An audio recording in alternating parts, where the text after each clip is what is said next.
આપણે નદી માતાને, જેને આપણે માતા કહીએ છીએ, એને કોઈ પણ પ્રકારે દૂષિત ન કરીએ. આપણા ઘરેથી આપણે પોલિથીન્સ લઈ જઈએ, નાસ્તાના પેકેટ્સ લઈ જઈએ, પાણીની બોટલો લઈ જઈએ, ભલે લઈ જઈએ, કઈ વાંધો નહીં, પણ એ બધું નદી કિનારે કે નદીના શહેરમાં ક્યાંય મુકાવવું ન જોઈએ. એને આપણા ઘરે આવીને પછી જ એને ડિસ્પોઝ કરવો. નદીથી થોડા દૂર જઈને આપણે વિચાર કરીએ કે હવે હું નાખી દઉં, આ યોગ્ય નથી.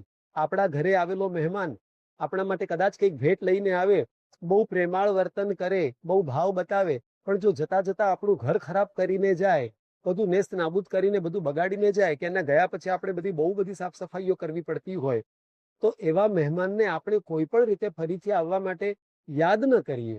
તો આવી રીતે આપણને પણ આવા કોઈ પણ તીર્થસ્થાનમાં જવાથી પુણ્ય ન મળે, દેવતાઓ આપણને પુણ્ય ન પ્રાપ્ત થવા દે.